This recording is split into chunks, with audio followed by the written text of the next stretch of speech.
Assalamualaikum warahmatullahi wabarakatuh. Halo semuanya, saya Novi dari Departemen Humas Pengurus Pusat IKPI. Hari ini kembali hadir di dalam podcast IKPI dengan tema Hari Pajak bersama membangun Negara Kesatuan Republik Indonesia. Hari ini saya ditemani dengan rekan saya dari IKPI. Halo, saya Ronsi Bedaur dari Humas Pengurus Pusat Ikatan Konsultan Pajak Indonesia. Dan juga saya ditemani dengan narasumber dari Direktorat Jenderal Pajak. Silahkan Pak. Halo kawan-kawan semua, salam kenal. Saya Ahmad Rifan dari Direktorat P2 Humas, Kantor Pusat Direktorat Jenderal Pajak Kementerian Keuangan. Terima kasih. Senang sekali nih saya hari ini ditemani dengan bapak-bapak yang keren-keren ini nih. Sekarang kita mau ngobrol nih Pak mengenai pajak sebenarnya. Mungkin bagi pemirsa atau penonton dari podcast kita ini kan nggak semuanya dari kalangan konsultan pajak ya Pak, ada juga dari masyarakat umum gitu. Nah, bisa nggak sih dibantu Pak, apa sih sebenarnya pengertian pajak dan juga digunakan untuk apa sih pajak tersebut gitu? Baik Mbak Ayi, mengawali podcast yang sangat luar biasa pada kesempatan ini. Memang menyayangi pajak sama dengan menyayangi negeri, itu prinsipnya. Jadi ya, kalau kita berbicara tentang pajak dan harus mendefinisikan gitu kan, mungkin kita tidak usah terlalu rumit ya, tidak usah terlalu sulit, karena pada prinsipnya pajak ini kan kontribusi kepada negara. Siapa yang berkontribusi gitu ya? Yang berkontribusi tentu adalah warga negara. Nah, warga negara ini tidak semuanya orang. Kalau kita bicara tentang pajak, ada orang, ada badan. Nah, sesuatu yang mungkin tidak bisa dielakkan ya ketika kita berbicara tentang pajak, walaupun tadi berbicara pajak itu kalau wajib gitu kan nggak nyaman ya, tetapi ini nggak bisa dihindarkan karena memang ini adalah amanah bersama gitu kan. Dia sifatnya wajib, tetapi jangan khawatir ya, wajib dan memaksanya itu nggak sewenang-wenang karena dasarnya memang undang-undang. Itulah yang membedakan ya, kewajibannya, sifat memaksanya itu harus berdasarkan undang-undang. Dan tentu kalau kita berbicara pajak, untuk apa sih itu ya? Nah, itu juga dapat kita ambil dari definisinya. Untuk keperluan negara. Keperluan negara yang bagaimana? Tentu yang memberikan manfaat ya sebesar-besarnya untuk kesejahteraan rakyat. Nah, jadi kalau definisi ini digabung, dua pertanyaan ini terjawab sekaligus. Pajak itu apa? Kegunaannya itu untuk apa? Tentu kegunaannya adalah untuk mewujudkan masyarakat yang sejahtera, adil, dan makmur. Gitu ya Pak ya. Jadi memang sebenarnya dengan membayar pajak atau patuh pajak sebenarnya ya, itu kita sebenarnya bersama-sama untuk seperti topik kita hari ini Pak, bersama membangun Negara Kesatuan Republik Indonesia gitu ya Pak ya. Betul sekali Pak. Jadi kalau konsepnya bersama udah sangat ringan sekali gitu ya. Betul Pak. Lalu ini kan kita baru ada hari pajak nih Pak, tanggal 14 Juli 2025 itu tuh adalah hari pajak. Kalau bagi DJP sendiri ada maknanya nggak sih Pak hari pajak itu? Tentu. Kalau saya sendiri gitu ya, ulang tahun tuh saya sangat terharu ketika kenapa saya bisa dilahirkan ya. Tentu saya langsung ingat ibu saya yang sudah mengandung saya, sudah berusaha payah. Pun demikian dengan kami ya. Kalau kita berbicara tentang pajak, ini tidak hanya kita mengenang kejadian historis semata. Bahkan dengan memperingati hari pajak ini, kami semua merefleksi diri. Sejauh mana sih posisi pajak itu untuk berperan aktif dalam mewujudkan kemandirian bangsa. Ya, kita tahu bahwa pajak ini adalah salah satu elemen penting untuk mewujudkan kemandirian bangsa. Dan kebetulan kalau kita lihat secara historis ke belakang gitu ya, di 14 Juli tahun 45, di situ kenapa kita katakan kejadian yang sangat fenomenal ya? Karena istilah pajak ini dimasukkan di dalam naskah Undang-Undang Dasar 1945 ya, ketika sidang BPUPKI. Nah, di situ ada tokoh sentral yang selalu kita kenal yaitu KRT Radiman Wedjo Diningrat. Nah, dari situ kita belajar ini adalah amanah penting. Sehingga dengan memperingati ini kita merefleksi ke dalam dulu bahwa internal DJP harus menjadi pegawai pajak yang selalu menjaga integritas tentu. Kemudian kita akan meningkatkan profesionalisme biar kawan pajak semuanya itu mudah nih. Oh, pajak itu nggak sulit, pajak nggak menakutkan gitu kan. Bayar pajak itu mudah. Kemudian yang terpenting Nah, karena pajak itu self assessment, kita refleksikan, kita ingin mengajak ya masyarakat untuk turut aktif ya, berperan serta dalam tadi mewujudkan kemandirian. Bersama-sama yuk kita bergotong royong untuk membangun negeri ini dengan membayar pajak. Inilah yang saya rasakan penuh ketika kita memperingati Hari Pajak di 14 Juni. Waduh. Pak Ahmad, ini kalau saya tidak salah, mohon dikoreksi, sempat dulu kantor pajak pertama kalau saya nggak salah di Magelang ya Pak ya. Betul. Saat perang revolusi ya. Iya. Ketika Belanda mau menjajah lagi ya. Betul, dan pada waktu sejarah panjangnya gitu ya Pak ya. Betul Pak. Bersyukurlah di Magelang itu artinya tempat di mana orang pajak berkantor pertama. Justru malah bukan di Jakarta ya Pak. Betul. Sebelum fase awal gitu ya Pak ya, kita membangun negeri ini ya, para pejuang pendiri bangsa ini. Bagaimana melihat peran pentingnya kebutuhan tentang pajak ini. Memang beda Pak, kalau narasumbernya dari penyuluh Pak, kita bisa tahu sejarahnya jadinya ya kan? Itu mudah lagi. Sekarang kita kembali ke masa kini nih Pak. Boleh. Ya kan? Ini kan sebenarnya negara Indonesia ini kan luas banget ya Pak. Dari Sabang sampai Merauke, belum ke pelosok-pelosok ya. Sebenarnya langkah-langkah apa sih yang dilakukan bagi, mungkin dalam hal ini DJP sebagai pelaksana ya, untuk pengumpulan dan penagihan pajak sendiri Pak?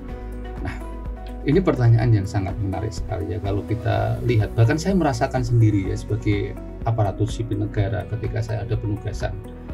Penugasan itu kalau saya bedakan, ada yang surat tugas, kita senyum kalau surat tugas itu kan. Ada yang memang SK. Nah ini yang kita membutuhkan betul-betul pengorbanan. Yang mulai mungkin dari Aceh gitu kan sampai ke ujung Papua sana. Ini dibutuhkan bagaimana kita bisa mewujudkan pemerataan pembangunan. Maka pajak pun demikian. Kita sudah melakukan yang namanya reformasi perpajakan kawan-kawan semuanya. Ini sudah 4 dekade. Kalau kita simak itu mulai tahun 83. Dan memang asas yang dikedepankan adalah self-assessment. Self-assessment itu betul-betul adalah kepercayaan, kesadaran ya dari masyarakat untuk berperan serta aktif dalam membayar pajak. Untuk itu yang paling penting apa? Kita harus menyediakan sistem. Maka kita mulai reformasi. Kalau kawan-kawan mungkin seumur saya gitu kan pernah mengalami laporan pajak dari yang manual, ya, kemudian menjadi elektronik. Saya masih ngerasain kok Pak. Masih ngerasain gitu ya Mbak Ai ya. Kemudian masih mulai pakai mesin tik dan kertas karbon. Nah, kemudian mulai berbasis elektronik ya, walaupun pakai CD ya pada waktu dulu ya. Kemudian sudah berbasis internet dan kita menggunakan ada e-filing. Dan terakhir ini yang sedang kita ikhtiarkan bersama ya terkait dengan yang namanya Cortex System. Ini adalah bagian dari usaha kita untuk memudahkan ya masyarakat untuk membayar pajak. Gitu ya Pak ya. Nah, ini kan kita balik lagi nih Pak. Kita bicara kan tadi kan dari Pak Ahmad ada informasi mengenai kita sama-sama mengikhtiarkan Cortex nih Pak. Kami sendiri sebagai konsultan pajak masih belajar ya Pak Ronsi ya kita ya. Karena memang ini sesuatu yang baru. Yang saya yakin memang kedepannya akan sangat memudahkan ya kan sebenarnya gitu. Tapi ini sekarang nih Pak prosesnya nih kan sebenarnya harus sosialisasi, harus mengajarkan. Nah itu tuh apa dan bagaimana sosialisasi yang dilakukan. Terus kalau misalnya nggak ngerti nih, ini banyak banget yang nanya nih Pak, soalnya sebagai konsultan nih kami ditanya, bisa nggak sih kita walk in tuh datang ke KPP, karena kan sekarang agak beda ya Pak sama dulu gitu. Itu tuh bisa nggak dilakukan? Baik, ini pertanyaan yang banyak sekali juga ya ditanyakan oleh kawan-kawan semua gitu ya. Saya sangat bersyukur ya ketika kawan pajak sangat intens, Pak bagaimana saya ingin mengetahui, karena rasa ingin tahu itu biasanya tertarik. Ya samalah ketika kita dulu kuliahnya ada teman kita yang cakep, kita ingin tahu gitu ya. Nah ini kita lagi naksir-naksirnya ya, gitu. Kita mulai tertarik. Nah saya meyakini itu juga kepada kawan-kawan semua terkait dengan Cortex ini. Kalau dari sisi komunikasi, termasuk saya ini adalah bagian dari kalau boleh dikatakan adalah petugas marketingnya DJP untuk Cortex ini, namanya fungsional penyuluh. Kita lakukan kegiatan edukasi baik yang sifatnya sosialisasi. Ya ini kita kenal, kita panggil wajib pajak. Kan kita juga bersedia didatangi, Pak kami grup Pak, kami didatangi dong semuanya agar lebih intens gitu. Ada juga sosialisasi. Boleh ya Pak gitu ya Pak? Boleh. Minta request Boleh gitu request. misalnya. Nanti teman-teman berjenjang ya dari KPP, Kanwil, bahkan nanti kami pun bisa melakukan pendampingan. Kemudian kita juga sediakan, kan tidak semuanya orang ada waktu. Pak, kalau saya sibuk bagaimana? Kita sediakan yang namanya penyuluhan tidak langsung. Ini bisa lewat podcast. Itu yang bisa diputar kapan saja. Ataupun sekarang mungkin lewat medsos ya, kita bisa interaktif di situ bertanya. Atau mungkin lewat beberapa video tutorial, ini sudah kita lakukan. Nah ternyata masyarakat kita ini beragam, betul. Saya sendiri kadang kalau beli alat elektronik gitulah ya, saya sudah baca buku petunjuknya gitu kan, kemudian saya juga lihat video tutorialnya. Nggak jadi saya manggil anak saya biasanya, ini gimana sih gitu kan. Itu faktor nah, dan ternyata itu bisa gitu kan. Tapi yang membedakan adalah harus ada seseorang yang dianggap ahli gitu. Iya. Nah kalau ahli pajak biasanya kan berhubungan di kantor pajak. Iya. Nah sehingga kawan-kawan semuanya dipersilakan dengan pintu yang sangat lebar. Pak, saya ingin datang ke KPP gitu Pak, saya ingin berkonsultasi. Namanya kami ada petugas helpdesk. Bahkan di awal 2025 itu, yang pas awal Cortex itu, wah itu penuh Pak. Laris kami Laris, gitu ya, laris Pak. kami. Dan kami memang laris bukan, dan kalau konsultasi tidak cuma semenit 2 menit gitu ya, Betul. kadang sejam 2 jam, sehingga Kebetulan juga waktu itu sistemnya masih belum mumpuni banget kan namanya Pak. habituasi Iya, gitu ya. masih biarpet kalau kita bilang. Masih kita berkenalan gitu kan, Betul. aplikasi juga langsung di launching, teman-teman juga butuh pengenalan yang kita ya maklum lah.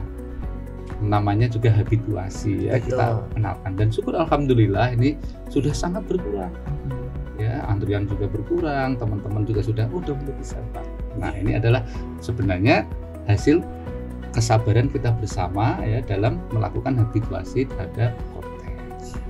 Jadi sebenarnya dengan Cortex yang udah canggih begini, yang udah serba online, walk in ke KPP itu juga sebenarnya masih dimungkinkan ya Pak. Kita mengenal 3C gitu ya. Heeh. Klik, call, dan counter. Oke. Klik langsung online. Misalnya saya ingin lewat Cortex, kalau dulu DCP online silahkan. Bahkan kami untuk beberapa layanan kita, call center kita juga selalu tersedia gitu ya. Kemudian juga silahkan kalau masyarakat kita ini variatif tadi saya katakan. Jadi nggak semuanya mungkin melek teknologi gitu kan. Teman-teman pengusaha juga Pak, pusing saya kalau lihat teknologi, saya ingin datang ke kantor pajak. Dengan senang hati tim kami juga siap untuk melayani yang seperti itu. Saya baru tahu tuh Pak prinsip 3C. Iya. Klik, call, Counter. counter. Counter, Oke. iya. Pak Ahmad, kembali ke pertanyaan tadi itu ya. Memang ini menarik sekali. Kenapa saya bilang menarik? Karena masyarakat kita ini jujur saja awam. Beda dengan katakanlah Eropa, Amerika. Mereka aware dengan pajak karena memang mereka paham betul. Ya, kata undang-undangnya kewajiban gitu. Nah, ada nggak trik dari DJP untuk bisa mensosialisasikan mengenai kata self-assessment itu? Contoh yang paling di depan mata adalah banyak pelaku UMKM yang kebingungan, bahkan mereka tidak tahu apa-apa, tahu-tahunya saya petugas pajak datang untuk memeriksa karena ada dapat data dari pihak ketiga. Nah, ini kan orang-orang kita ini kan rasanya kalau tidak ditekan, tidak dilaksanakan. Kalau tidak dihimbau, tidak dilaksanakan. Tunggu dihimbau dulu baru jalankan. Apakah ada metode khusus supaya self-assessment tadi itu bisa dipahami penuh oleh masyarakat sehingga pajak itu menjadi teman sebenarnya? Karena apa? Asas pajak kita kan gotong royong, sehingga mereka membayar pajak, melaporkan, lalu menghitung itu dengan sendirinya. Entah mereka pakai pihak ketiga, contoh konsultan, ataupun dia punya karyawan. Bagaimana trik dari teman-teman humas di DJP agar tersampaikan kepada masyarakat, khususnya UMKM, karena kalau perusahaan besar itu pasti mereka sudah punya tenaga ahli, tapi UMKM yang baru standar 4,8 itu kan susah sekali mereka memahami. Ini sangat menarik sekali. Tadi saya garis bawahi, dan ini memang modal besar bangsa Indonesia. Bangsa Indonesia ini memiliki ciri khas dan dibangun dari kebinekaan. Ini sangat luar biasa. Jadi berbeda suku, berbeda agama, berbeda etnis gitu kan, termasuk berbeda mungkin pendidikan. Ini memang culture yang dimiliki oleh bangsa Indonesia dan kami memandang ini adalah modal berharga. Dan kita juga memiliki sejarah yang sangat luar biasa tentang kegotong royongan. Bagaimana Indonesia itu bisa merdeka kalau nggak gotong royong, nggak mungkin bersatu. Itu sudah kita miliki sebelum Indonesia merdeka. Dan itulah yang menjadi cikal bakal kenapa kita tadi memilih self-assessment, kepercayaan. Kita percaya kok bahwa rakyat Indonesia ini pada prinsipnya adalah cinta Indonesia. Kita percaya kok bahwa rakyat Indonesia ini akan suka berkontribusi untuk pembangunan Indonesia. Ya, kalaulah terkait memang Pak, ketaatan ke negara ini kan banyak. Ya, ketidaktaatan itu tidak bisa kita simpulkan, oh saya tidak taat, tidak. Tetapi menurut kami, pengalaman kami lebih disebabkan yang pertama karena ketidaktahuan atau kebelumtahuan. Ini yang menjadi PR besar. Itulah makanya di kami ada Direktorat P2 Humas, ada penyuluh yang memang pekerjaan utamanya adalah menyentuh hal-hal demikian. Calon wajib pajak, gitu kan, calon pengusaha baru. Ini adalah memang tugas kami ya, untuk duduk berdampingan, diskusi dengan mereka. Tinggal sekarang adalah sarananya seperti apa. Nah, kita mencoba ya, kita sering mengenal adanya kerjasama dengan pihak ketiga. Misalnya termasuk IKPI gitu ya Pak? Termasuk IKPI juga, asosiasi salah satunya. Bahkan kita juga mulai dari perguruan tinggi nih. Betul. Perguruan tinggi, sudah kita kenal yang namanya inklusi pajak. Adik-adik mahasiswa, apapun nanti profesi Anda, kita akan mendoakan sukses semua. Jadi PNS akan dipotong pajak, jadi konsultan pajak itu dipotong pajak gitu ya. Jadi pengusaha akan membayar pajak. Ini adalah ikhtiar kami. Nanti kalau jadi pengusaha akan membayar pajak. Pun demikian dengan UMKM, kita akan lihat, oh kerjasama dengan siapa? Oh pembinanya. Oh ada Kementerian Koperasi, ada asosiasi. Bahkan teman-teman itu di lapangan, mungkin dengan pengelola pasar dan lain-lain, ini selalu berkoordinasi untuk mengetahui dulu. Karena kadang orang melihat, wah bayar pajak nanti gitu kan. Padahal nanti akan coba kita jelaskan, yang bayar itu seperti apa sih. Yang terpenting adalah kita tahu tadi. Karena ya, salah satu sebab tidak membayar pajak bukan ketidakpatuhan, tapi yang pertama adalah ketidaktahuan. Betul. Itu kalau pembinaan begitu tuh Pak, kan banyak mungkin calon-calon WP atau WP baru, atau mungkin malah mahasiswa-mahasiswa yang masih pakainya uang jajan. Suka ada kejadian lucu nggak sih Pak kalau lagi penyuluhan gitu? Sangat banyak sekali. Kalau jadi mahasiswa terkadang kita bercanda, Pak, saya ini penditek Pak, ini kalau saya belanja itu kan kayaknya saya orang kaya, ya bersyukurlah.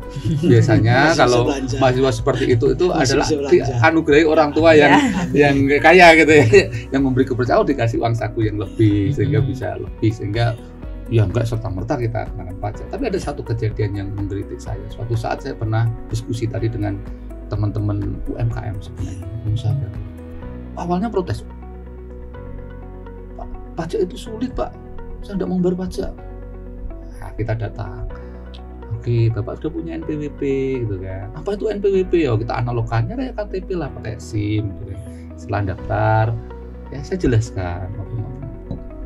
Ternyata nggak sulit ya Pak. Ya emang nggak sulit Pak. Saya termenung lama dia kan. Kok termenung Pak? Ternyata pajak nggak sulit Pak. Yang sulit bayar pajak Pak. Nah ini saya betul-betul itu menyentuh saya. Terdiam kita semua gitu kan. Itu ya Pak ya. Tapi saya ikhlas Pak untuk latihan membayar pajak. Nah saya yang saya garis bawah itu apa? Ikhlas untuk latihan. Ya karena ya semua lah kalau mengeluarkan biasanya berat gitu kan, butuh waktu. Maka tadi salah satu wajib pajak baru yang bersama saya ikhlas saya latihan itu luar biasa. Bahkan dulu saya masih ingat ketika bayar selalu konsultasi, Pak saya bulan ini membayar sekian, Pak saya bayar sekian, rasanya berapa enggak?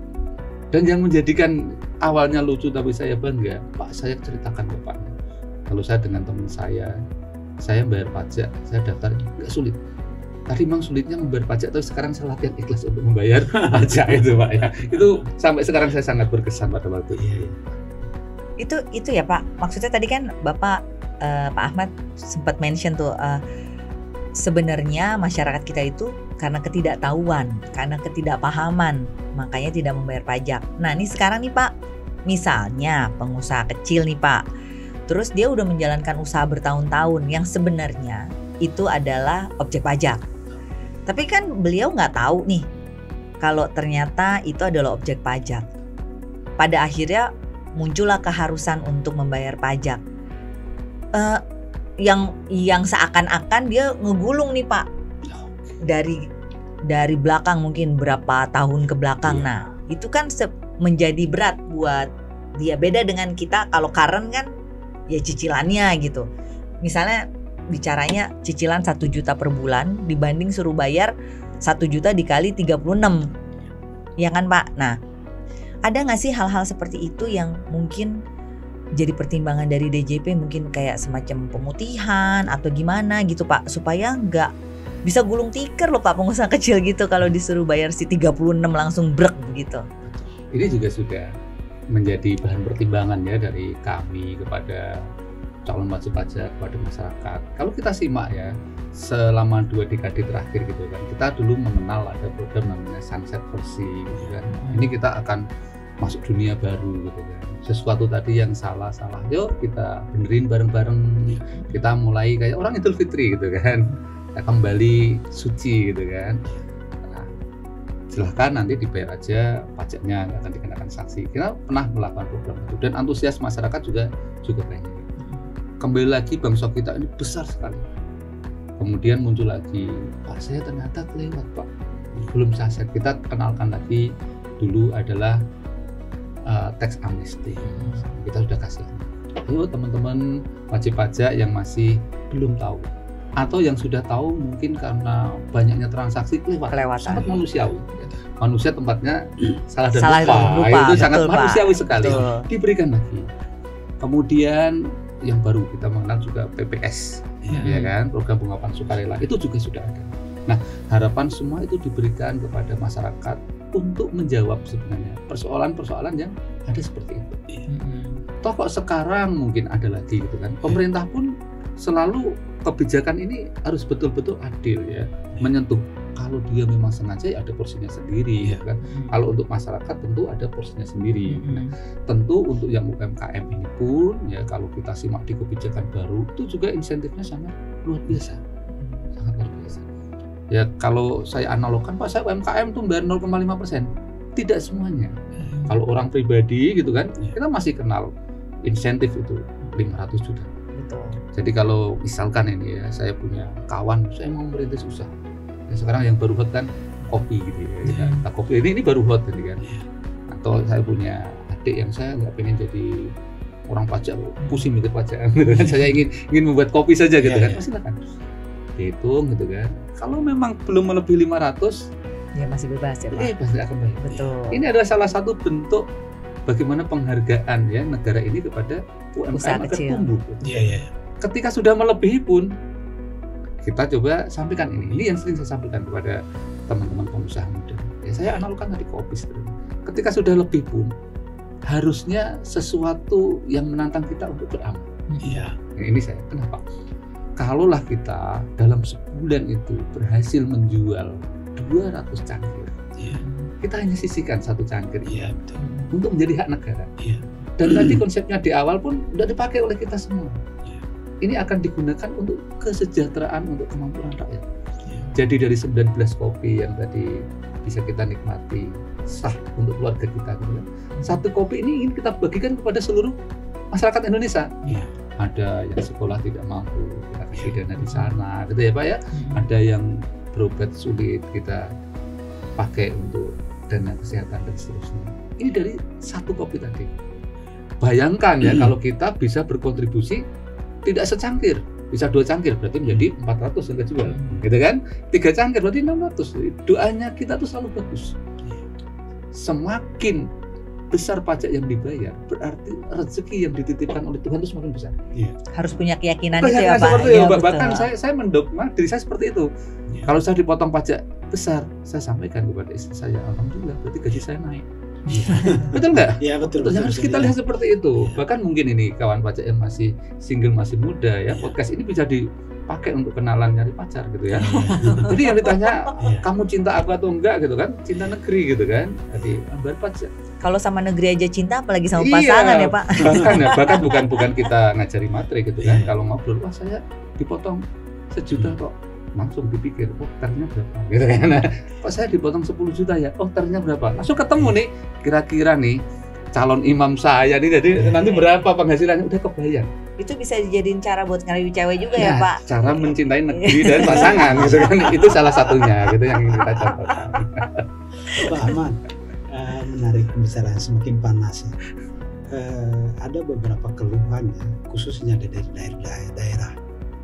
Saya ambil contoh, begitu menang pilkada baik di kabupaten maupun provinsi, banyak tuh permunculan pengusaha baru yang notabene buta terhadap pajak. Nah ini penyakit nih biasanya. Jadi karena ketidaktahuan mereka tadi mengenai regulasi, pokoknya bisnis saja dulu, di atas kertas untungnya sekian. Nah begitu tidak mendapatkan proyek lagi, otomatis duit sudah tidak ada. Disitulah surat cinta dari kantor pajak muncul. Iya. Nah, usulan dari kami nih, orang yang sedikit mengerti pajak ini, apakah bisa Kementerian Keuangan dalam hal ini Direktorat Jenderal Pajak, ketika tahun berjalan, APBD itu berjalan, sudah mulai didata itu. Karena gampang kan, itu kan pemungut kan sebelahnya kan pemerintah, sehingga diwanti-wanti memang bahwa Anda punya kewajiban tahun ini kurang lebih sekian. Jangan sampai perusahaannya sudah tidak bergerak, bendera pinjaman yang tadi dipinjam itu juga sudah tidak jelas, baru dicekik. Nah itu bukan cekik dalam artian karena ini perintah undang-undang, supaya mereka bergairah untuk berusaha lagi gitu loh Pak. Ada nggak kiat khusus dari Pak Ahmad sebagai sorong DJP di dalam podcast ini yang nanti bisa membuat supaya pelaku UMKM di daerah itu semangat dan bergairah, bukannya takut terhadap pajak, tetapi mereka lebih cenderung untuk mencintai negara dengan pola yang Bapak sampaikan tadi. Berikan secangkir mungkin kopi saya itu. tambahin ya Pak, maksudnya Pak Ronsi mungkin dengan pajak jadi justru buat jadi bahan bakarnya mereka untuk terus berusaha ya Pak. Terus. Jadi jangan bikin perusahaan untuk satu proyek sekali tembak gitu loh Pak. Ya, Habis itu adem gitu. Ya. Saya pikir permasalahan ini juga tidak hanya di pengusaha terkait dengan tender ya, semuanya ya, bahkan ya teman-teman yang kebetulan mungkin jadi pegawai tetap seperti saya atau PNS punya penghasilan lain. Memang kalau bicara tax planning itu enggak perusahaan yang besar ternyata. Betul lah pepatah itu selalu kita awali dengan diri sendiri gitu. Itu sangat masuk diri saya gitu. Ketika kita kuncinya tadi mengerti bahwa atas penghasilan saya ini akan kena pajak, itu dulu sebenarnya. Jadi kita selalu berada di satu keyakinan, ya kalaulah teman-teman yang beragama muslim gitu kan, atas batasan tertentu tidak ada zakat, ada satu kecintaan yang ditanamkan lagi bahwa atas penghasilan saya nanti ada hak negara, ada hak saudara-saudara saya, sehingga di situ pasti harus disisihkan, itu konsepnya. Nah tinggal mekanismenya berapa yang disisihkan, itu kan yang penting. Teman-teman pengusaha biasanya pengalamannya Pak, saya mikir bisnis aja udah capek, gitu. Udah capek Pak. Ya kalau saya disuruh ngitung itu susah. Ya makanya di dalam strategi bagaimana komunikasi pajak ini kan ada tugas kami secara langsung. Ada juga peran-peran dari IKP. Ini kan mitra dari wajib pajak dan DJP untuk bagaimana masyarakat itu patuh pajak. Nah, kalaulah ketemu dengan kita, ya ketemu dengan teman-teman IKP yang ngerti pajak, tentu akan dibantu mensimulasikan. Betul Pak. Nah, seperti misalnya, kok ini ada pegawai ya? Ya saya sering mengambil contoh, saya punya rekan-rekan yang sudah menjadi dosen. Ketika penghasilannya sudah masuk lapisan yang 25% gitu kan, nanti kalau mengisi di tempat lain itu kan dipotong 2,5. Berarti sebelum uang dikasihkan ke istri, yang 2,5 ini disimpan. Ciri khas uang ini menarik gitu. Kalau sudah, soalnya kalau udah masuk ke istri nggak bisa keluar lagi Pak. Saya nggak berani komen kasih. Ini salah satu faktor sosial yang harus kita. Maka tax planning nggak harus perusahaan besar, kita pun kecil. Dan ini kalau kita kenalkan konteks, kalau kawan-kawan simak ya, dikenalkan menu yang namanya deposit. Nah kalau deposit itu dulu orang suka nabung sendiri. Kalau sebelum ada Cortex ini, saya dulu pernah jadi AM. Saya selalu nawarkan kewajiban, Pak ini nanti akan ada kurang bersekian. Bapak kan misalnya proyek jasa kan 2%, nah, atau 1,5%. Kemudian akan ada kurang Pak, ada lebihnya. Pengalamannya berapa? Disisihkan. Udah saya sisihkan Pak, tapi pas ada proyek seperti ini kepake. Nah ini problem. Ini memang butuh kedisiplinan tadi ya. Nah tapi secara cara yang dulu kita sisihkan, ya kita buat semacam pencadangan, kita buat semacam tabungan. Sekarang difasilitasi, kita buat di Kortex itu ada namanya deposit. Makanya kawan-kawan ketika ada proyek nih, saat convenience paling enak tuh saat punya uang.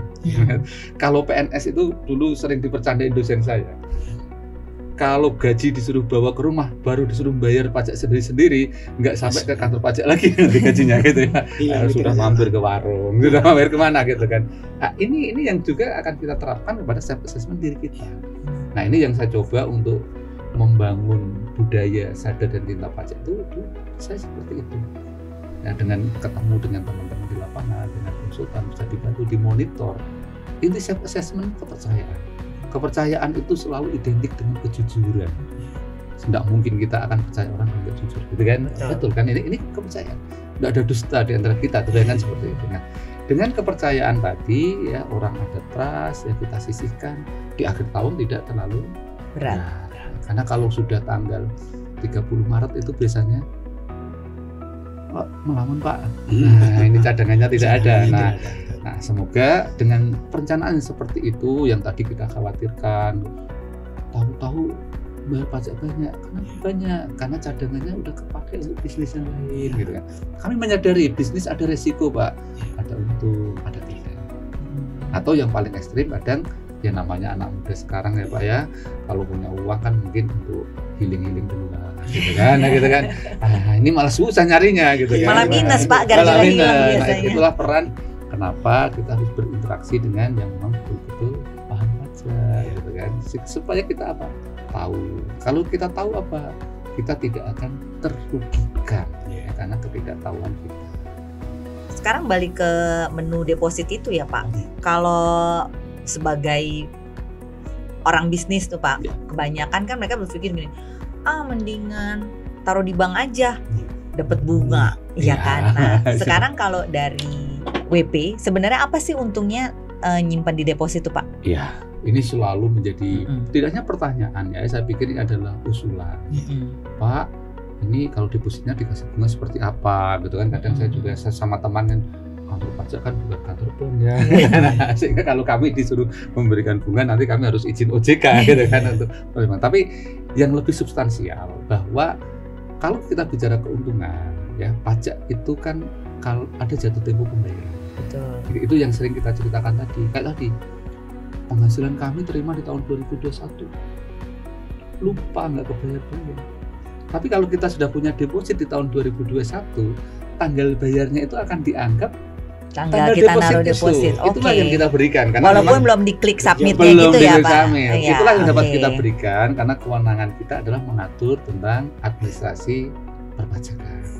Nah, ini kan juga untuk memberi jawaban, Pak. Kalau yang namanya saldo itu Pak kadang ya, godaan itu selalu ada. Gitu kan, itu yang rasanya uangnya masih banyak aja Pak. Banyak dipakai, tik gitu kan. Saya lewat sini jajan anjing gitu, hilang juga. Dan faktor keamanannya ini yang menurut saya akan sangat penting bagi kawan pajak semua, bagi wajib pajak semua, terutama yang sukar untuk memanage keuangannya. Dengan deposit ini akan lebih aman bagi wajib pajak, dan tentu deposit ini kan masuknya kan negara, nggak kemana-mana gitu kan. Ini untuk negara kami, bukan untuk Pak Rifando gitu kan. Ini untuk negara saya. Jadi kita ngopi dulu. Silakan. Jadi sebenarnya yang paling keuntungan, quote to quote ya Pak, keuntungan yang paling bisa dirasakan oleh masyarakat dengan deposit itu adalah terhindarnya dari sanksi ya Pak. Betul. Apabila ada keterlambatan. Tuh, jadi kalau suka lupa-lupa, tanggalnya udah lewat ya Pak untuk pembayaran. Yang penting ada deposit, supaya agak lebih lega. Dan itu saya pikir terobosan yang baru nih. Betul. Dari DJP, deposit, supaya tidak berat di akhir. Itu untuk menjawab yang tadi Pak ya, cerita-cerita di masyarakat. Karena banyak Pak tenaga ahli sekarang itu kan pemotongannya jadi lebih lebih sedikit kan sekarang, karena nggak akumulatif kan Pak. Betul. Nah itu berasa banget tuh pada saat 31 Maret tuh, toto jadi kurang bayarnya gede. Dengan Iya. deposit kan mereka bisa jadi tetap ibaratnya nyicil ya Pak, yang seharusnya mereka bayarkan. Bahkan kawan-kawan saya cerita, ini saya dikasih madu dulu gitu kan. Biasanya saya dipotong kan kalau sudah melebihi lapis yang pertama gitu kan, akan naik ke lapis yang kedua. Nanti akan diakumulasikan terus sampai akhir tahun. Ini kembali ke tarif awal Iya, gitu kan. makanya. Ini madu saya. Berikutnya tidak racun coba. Tapi ini adalah madu yang lebih enak. Karena nanti ini kan ada pahalanya Bang gitu kan. Yang kemarin yang di 30 Maret, ya, terutama untuk orang pribadi ya seperti teman-teman di profesional, entah itu notaris, pengacara, akuntan, konsultan pajak, dokter itu yang paling banyak singgungan gitu kan. Itu ya di akhir tahun memang harus dipersiapkan. Salah satu jawabannya memang deposit ya. Kebetulan dari teman-teman saya yang dokter gitu ya Pak ya, banyak tuh yang ngomel, aduh bayar pajak gede banget gitu. Saya cuma bilang sebenarnya pajaknya sama yang dibayar sama tahun lalu, cuman cara bayarnya sekarang di ujung ya Pak. Betul. Jadi itu di situ perbedaannya. Oke, kalau ini kita bahas ini Pak, kan kita tadi bahas nih bersama kita membangun negara kesatuan Republik Indonesia gitu ya. Ini dalam rangka hari pajak nih Pak, kontribusi pajak yang paling kelihatan tuh apa sih Pak? Nih biar rekan-rekan yang penonton kita tuh tahu. Jadi pajak itu memang digunakan untuk membangun negara. Apa sih yang paling nyata nih Pak? Baik ya kawan-kawan semuanya ya. Kalau kita berbicara pajak ini adalah kalau ibarat diri kita ini kan darah. Darahnya kita untuk bisa bergerak, untuk bisa beraktivitas. Begitu juga dengan ibarat rumah tangga, pasti di situ membutuhkan uang agar istri kita bisa masak, istri kita bisa membayar sekolah. Pun demikian nih dengan pajak, dia akan masuk ke dalam APBN kita. Dan uang yang sudah masuk ini akan digunakan untuk keperluan negara, untuk tugas-tugas pemerintahan, untuk melakukan pembangunan, ya, untuk mewujudkan kesejahteraan. Kalau kita lihat ya secara sehari-hari saja, ketika kita mau berangkat kantor, pulang kantor, kita lihatlah kondisi jalan-jalan kita. Bahkan saya mudik nih kawan-kawan semua, mudik ke Jogja setiap Lebaran bisa dibedakan ya tahun ini 3 tahun yang lalu dengan tahun-tahun sebelumnya. Ini tentu tidak terlepas dari peran aktif dari para pembayar pajak semua. Kemudian bisa kita rasakan juga anak-anak kita yang sekolah, ya, fasilitas sekolahnya, kemudian terkait dengan bantuan-bantuan yang diberikan oleh pemerintah. Bangsa kita ini beragam. Ada yang memang dianugerahi rezeki yang banyak, ada yang dianugerahi rezeki yang memang mungkin butuh perjuangan. Ini juga peran pemerintah, ya, kebijakan-kebijakan di bidang sosial itu juga dari pajak kawan-kawan semua. Kemudian kalau kita lihat, saya kebetulan tadi saya cerita gitu kan, pernah juga berdinas di luar Jawa. Kalau mereka bercerita, Pak, 6 tahun yang lalu kondisi jalan ini berbeda, Pak. Sekarang sudah sangat luar biasa sekali. Nah, Bapak kerja di mana? Saya kerja di pajak. Ya alhamdulillah bersyukur mereka. Ini adalah bagian dari apa yang dapat diberikan oleh pemerintah. Pemerintah dari mana uangnya? Dari teman-teman semua. Ya, dari para pembayar pajak. Kami hanya menjalankan amanah untuk bagaimana mendorong partisipasi masyarakat untuk membayar pajak. Ya, dengan semakin banyak yang bayar pajak, pendapatan negara akan semakin banyak. Ya, pembangunan yang dilakukan akan semakin banyak. Masalah kita ini kan masalah pemerataan. Nah, kita di sini nyaman gitu kan. Teman-teman mungkin yang berada di luar Pulau Jawa, ini kondisinya berbeda. Nah, ini adalah dari uang pajak kawan-kawan semuanya. Jadi begini teman-teman pencinta negara Republik Indonesia, yang disampaikan oleh Pak Ahmad itu adalah contoh konkret adalah jangan lupa kalau Bapak dan Ibu melihat atau teman-teman melihat puskesmas, dana BOS, jembatan, jalan raya, jalan tol, gaji PNS, lalu dana desa, itu semua adalah pajak yang Anda bayarkan. Gaji PNS pun dipotong lagi, nanti bingung lagi kamu, kenapa gaji kami dari pajak dipotong lagi pajak untuk keberlangsungan pembangunan negara tercinta kita. Itu poin yang mau disampaikan oleh rekan kita dari Humas Direktorat Jenderal Pajak. Lanjut Bu Ai. Oke. Memang kita sih mesti mengakui ya kalau memang salah satu sumber dana untuk pembangunan yang terbesar datang dari pajak ya Pak ya. Itu memang kita harus akui.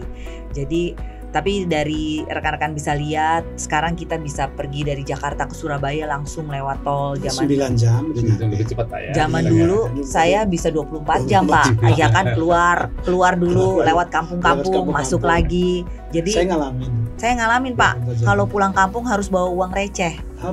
Karena banyak yang berhentiin jalan bawa ember gitu loh Pak. Jadi harus kasih gitu. Tapi sekarang udah tinggal tol aja sampai ke Semarang 4,5 5 jam udah nyampe. Solo makanya jadi 7 jam udah nyampe. Nggak sia-sia lah kalau untuk bayar pajak gitu.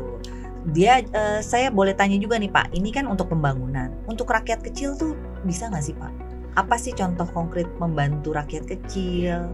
Itu apa dari pajak Pak? Ya, ini tugas negara memang. Ya, tugas negara tadi memang kondisi yang sangat beragam ya dari warga negara Indonesia ini membutuhkan bagaimana peran serta agar uang pajak ini dapat dinikmati oleh seluruh lapisan masyarakat. Kalau kita berbicara tentang masyarakat yang kecil gitu ya, kita sebutlah masyarakat yang memang belum beruntung, tidak mampu. Mulai dari anak kuliahnya untuk makan sehari-hari, ini banyak makan gratis. Ini bantuan-bantuan dari pemerintah kepada teman saudara-saudara kita ini juga berasal dari uang pajak, BLT. Bahkan untuk anak-anak yang baru sekolah dari level SD, gitu kan, SMP, bahkan perguruan tinggi itu juga berasal dari pajak. Tadi kita sempat diskusi ya Pak, kartu Indonesia Pintar pada waktu itu ya. Kita juga kalau kita lihat banyak beasiswa juga yang diberikan oleh pemerintah. Bahkan kita menuju negara yang bersaing dengan negara lainnya di dunia. Kita punya LPDP di situ. Dulu kita mengenal ada beasiswa Indonesia Maju untuk adik-adik kita yang masuk ke S1 di luar negeri. Ini calon penerus pembangunan Indonesia. Ini dari uang pajak kita, ya. LPDP pun bisa memberikan, sekarang kita kenal namanya beasiswa Garuda juga. Itu juga dari pajak. Dan jangan khawatir, ini diberikan kepada semua adik-adik kita, baik yang berprestasi, baik yang berlatar belakang apapun, termasuk yang tadi dikatakan kurang mampu, bahkan memperoleh porsi yang lebih besar. Porsi yang lebih besar. Artinya apa? Perhatian pemerintah untuk melibatkan semua warga negara untuk memeratakan hasil pajak ini kepada semua negara ini betul-betul bukti nyata. Yang tentu ini berasal dari pajak-pajak dari kawan semua gitu ya. Dari kita semua. Oke, sekarang kita gini nih Pak, kita udah tahu nih banyak banget manfaat dari pajak itu. Pembangunan, membantu masyarakat kecil gitu ya. Nah sekarang, tapi tuh masih banyak tuh Pak orang-orang yang saya tahu sebenarnya penghasilannya banyak gitu. Tapi biasanya mereka bisnis-bisnis yang berdiri sendiri ya Pak ya. Itu tuh mereka masih malu-malu gitu loh Pak. Saya sih bilangnya malu-malu ya Pak, supaya lebih positif kedengarannya untuk bayar pajak. Jadi gimana sih cara kita tuh membuat mereka tergerak, atau mereka tuh malah harusnya bangga, nih loh saya bayar pajak, jadi saya ikut berperan serta dalam pembangunan negara. Itu sebenarnya mesti gimana? Apakah harus ditambah lagi tuh penataran P4 kayak zaman kita dulu biar kita makin cinta negara gitu? Bagus. Ini memang sangat penting ya kepada kawan-kawan semua ya, termasuk adik-adik semuanya. Bagaimana kita bangga dan cinta pajak itu ternyata tidak sesuatu yang mudah gitu kan, membutuhkan proses. Bahkan ya, kita dulu mengira kalau teman-teman yang berpendidikan tinggi itu selalu mudah membayar pajak. Tentu kawan-kawan di IKI juga pernah ngalami, enggak semuanya. Karakteristik manusia itu unik-unik. Orang yang memiliki pemahaman agama yang bagus serta-merta menerima pajak tidak juga, karena membutuhkan tadi pengertian. Ada satu hal yang sering saya contohkan, ya, saya sebagai seorang muslim, saya ketika dari rumah ya menuju masjid, atau saya mau ikut ngaji gitu kan di suatu pesantren, atau ikut guru ngaji, saya dari rumah pasti naik kendaraan, lewat jalan. Pertanyaannya, jalan yang saya lewati ini uangnya apakah mungkin dari infak sedekah saya? Belum tentu Pak. Tapi itu dari pajak yang dikumpulkan oleh semua orang. Apakah mungkin saya akan mengklaim diri saya sebagai hamba yang mungkin taat? Saya rajin ini untuk belajar dan untuk beribadah. Tapi saya untuk menikmati beribadah tadi membutuhkan menikmati dari pajaknya kawan-kawan semuanya. Yang mungkin mohon maaf kita anggap dia tidak soleh-soleh. Iya. Betul kan? Betul. Nah dari situ kita apa? Akan terasa sangat sempurna kita. Sempurna hanya milik Tuhan, menuju. Akan lengkap kita kalau kita memberikan kontribusi yang sudah kita nikmati selama ini. Kita dulu sekolah juga dari negara gitu kan. Kita juga tidak kemungkinan juga memanfaatkan fasilitas negara. Berarti saya dibayar oleh teman-teman saya dong. Minimal saya membiayai diri saya sendiri dulu. Betul ya. Setelah saya membiayai diri sendiri, selalu tangan yang di atas akan selalu lebih baik daripada tangan yang di bawah. Itu adalah kebanggaan orang. Kita akan selalu bangga di situ. Maka kalau sudah di posisi situ, saya akan berapa yang harus saya bayar? Kalau itu untuk kemanfaatan, ya saya akan lakukan. Mungkin ya kesadaran kemanfaatan ini yang terkadang belum sampai. Jadi ketika kita sudah nyamannya, teman-teman yang mungkin Nasrani mau ke gereja tadi ya, kendaraan, subsidinya juga sudah dari pajaknya ya, ketika BBM, Hindu juga sama, Buddha semua agamanya. Ketika mau beribadah melewati fasilitas yang itu dibiayai oleh saudara-saudaranya yang membayar pajak, maka akan lengkap. Kewajiban kepada Tuhan kita tunaikan, kewajiban kepada sesama, kepada negara ya, termasuk membayar pajak ini juga kita lakukan. Insya Allah kembalinya akan kepada diri kita, keluarga kita, dan untuk bangsa kita. Amin. Itu sama seperti kita bersedekah gitu ya Pak. Kita nggak usah pengumuman nih sama orang-orang, saya sedekah begini gini gitu ya. Terus tapi kan dengan kita bersedekah itu kan kita memberikan kepuasan terhadap diri kita sendiri ya Pak. Itu sesuatu yang bukan dibeli dengan uang, bukan make barang branded, bukan kelihatan orang-orang kita kaya. Malah justru katanya kalau sedekah tuh kalau bisa diam-diam gitu. Sama kayak pajak sih Pak, kalau bisa bayarnya gede, nggak usah pengumuman. Nggak usah ditonton. Betul. Nggak usah ditonton. Masa SPT digini-giniin kan nggak mungkin ya Pak. Dan kita pun dijaminkan ada rahasianya. Betul Pak, gitu.